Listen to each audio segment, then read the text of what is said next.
The Power of the Spoken Word by Florence Scovel Shinn. Chapter 2. I Give Unto You Power. God's gift to man is power.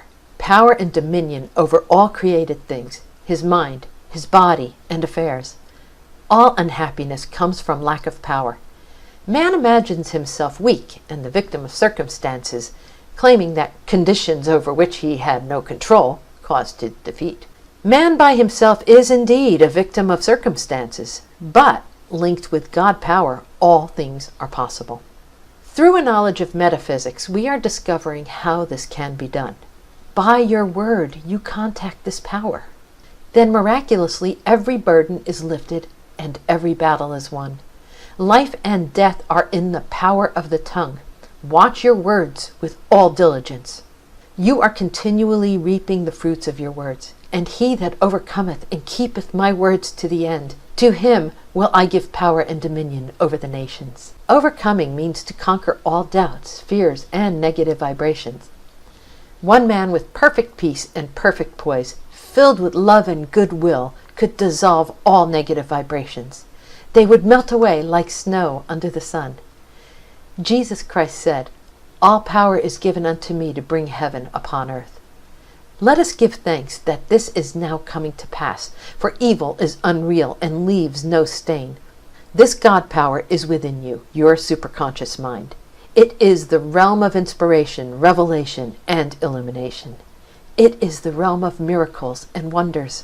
Quick and seemingly impossible changes take place for your good. A door opens where there were no doors. Supply appears from hidden and unexpected channels, for God has weapons ye know not of. To work with God power, you must give it right of way and still the reasoning mind. The instant you ask, infinite intelligence knows the way of fulfillment. Man's part is to rejoice and give thanks and act his faith. A very well-known woman in England told of this experience. She was asking with great feeling for a realization of God. These words came to her, "Act as though I were, and I am." It is exactly what I say over and over again. Only active faith impresses the subconscious, and unless you impress the subconscious, there are no results. I will now give you an example to show you just how the law works. A woman came to me whose heart's desire was her right marriage and happy home. She was very fond of a certain man, but he was a most difficult person. After having shown her every attention and devotion, he suddenly changed and dropped out of her life. She was unhappy, resentful, and discouraged. I said, "Now is the time to prepare for your happy home. Buy little things for it, as if you hadn't a minute to spare." She became quite interested in shopping for her happy home when all appearances were against it. "Now," I said, "you'll have to perfect yourself on the situation and become immune to all resentment and unhappiness." I gave her the statement, "I am now immune to all hurt and resentment. My poise is built upon a rock, the Christ within." I said, "When you are immune to all hurt and resentment, this man will be given you or his equivalent." It took many months, and one evening she came to see me and said, "I have only the kindest and most friendly feelings for this man. If he isn't the divine selection, I would be happy without him." Not long after, she happened to meet the man. He was so sorry for the way he had acted. He begged her to forgive him. Not long after, they were married and a happy home came into manifestation. It had built itself around her active faith. Your only enemies are within yourself. The woman's enemies were hurt and resentment. They are indeed serpents and scorpions. Many lives have been wrecked by these two enemies. Linked with God power, all opposition vanished from this woman's life. Nothing could by any means hurt her.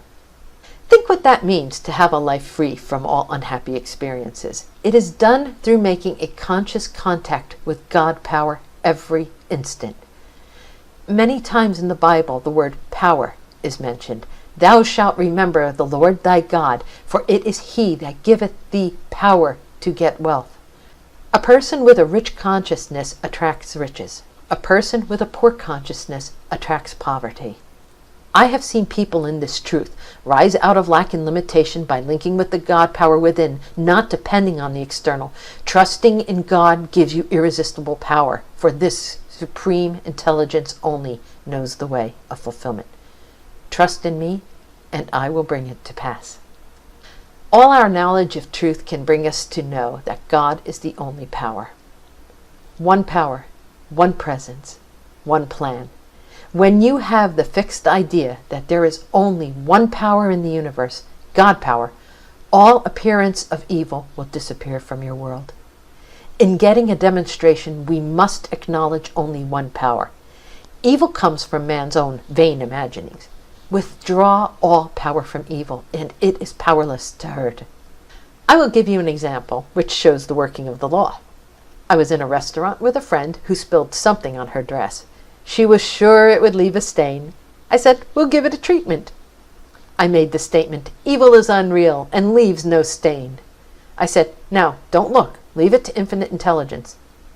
In about an hour we took a look, and there was not the slightest stain. What is true of a little thing is true of a big thing.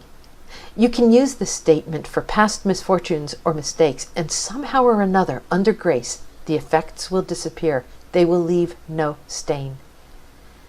Many people are using personal power instead of God power, which always brings unhappy reaction. Personal power means forcing personal will. I will give an example of a woman I knew a long time ago. She married a man who worked on a newspaper drawing a comic strip. His drawings demanded a knowledge of slang, which he used on every occasion. She decided he should cultivate his mind and read the classics. They moved to a college town so that he could go to college. She insisted upon him going to college. He resisted a little at first, then he grew to like it. Soon he was steeped in the classics. He wouldn't talk about anything but Plato and Aristotle. He wanted the food cooked the way they cooked and eat the simple food they ate. Her life had become a nightmare. After that, she never tries to change people. The only person to change is yourself. As you change, all the conditions around you will change. People will change. When you are undisturbed by a situation, it falls away of its own weight. Your life is outpictured by the sum total of your subconscious beliefs. Wherever you go, you take these conditions with you.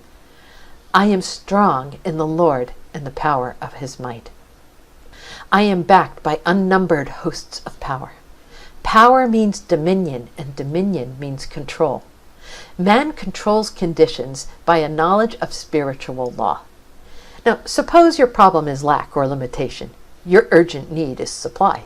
Link with this God power within and give thanks for your immediate supply. If you are too close to the situation, if you are filled with doubts and fears, go to a practitioner for help, someone to see clearly for you. A man told me while at a truth center in Pittsburgh, he heard people talking about me, and he said, "Who in heck is Florence Scovel Shinn?" Someone replied, "Oh, she wrote The Game of Life. If you write to her, she'll get you a miracle." He said he promptly wrote to me and got a demonstration. Jesus Christ said, "When two of you agree, it shall be done." Do not hesitate to ask for help if you cannot see clearly you're good. Jesus Christ saw clearly for the people he healed. He did not tell them to heal themselves. Of course, you can reach the state where you do not need any help, when you have the fixed idea that God's power is the only power and that God's plan is the only plan. We cannot take blessings from infinite intelligence. They must be given to us. Man's part is to be a grateful receiver. Behold, I give unto you power to tread on serpents and scorpions, and over all the power of the enemy, and nothing shall by any means hurt you. Thou madest him to have dominion over the works of thy hands, and hath put all things under his feet, all sheep and oxen, yea, and the beasts of the fields. This is God's idea of man, but man's idea of himself is one of limitation and failure. It is only in a big moment that man seems to rise to his power and dominion. It isn't until we face a situation of lack that we suddenly express the power which has already been given us. I have known people who are usually nervous and anxious to become poised and powerful when confronted by a big situation. Hear, O Israel, ye have no need to fight. Stand ye still and see the salvation of the Lord.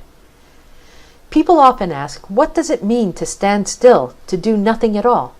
Standing still means to keep your poise. I said to a man who was tense and anxious, "Take it easy and see the salvation of the Lord." He replied, "My, that has helped me a lot." Most people are trying too hard. They carry their burdens and fight their battles and are therefore always in a turmoil and never get what we call a demonstration. Stand aside and see the salvation of the Lord. We might paraphrase the scriptures and say, "Hear, O Israel, you will never win this battle by fighting. Leave it entirely to me, and it will be given you." Following the magic path of intuition, you escape all complications and friction and make a beeline to your demonstration. Remember, we are told not to despise the day of small things. It is a great mistake to think that anything is unimportant. I was going to a shop to buy 2 articles. In my vicinity, there are 2 shops, an expensive one and one where all the things are a little cheaper, but the articles are exactly the same. The reasoning mind said go to the cheaper place, but intuition said go to the expensive place. Of course, I followed that magic path. I told the clerk what I wanted. He said, "The 2 articles are today sold for the price of 1 because they are advertising one of the products." So intuition led me to the right place and price. The difference in price was only about 50 cents, but intuition always looks after our interests. If I had been trying to get something cheap, I would have gone to the other shop and paid twice as much. Learn from the little things and you will be ready to handle the big things. Studying closely the scriptures, we find God's gift to man is power. The things and conditions automatically follow. God gives man power to get well. He gives man power over the elements. He gives man power to heal sickness and to cast out devils. They that wait upon the Lord shall renew their strength. They shall mount up with wings and eagles. They shall run and not be weary. They shall walk and not faint. Let us realize that this invincible power is within reach of all. Whosoever calleth on the name of the Lord shall be delivered. So we find the word links man with omnipotence. This supreme intelligence is more than equal to lifting every burden and fighting every battle. All power is given unto me to bring my heaven upon my earth. And that concludes chapter 2. Please tune into the next video where we will read chapter 3 together. Be strong, fear not. Thank you for listening.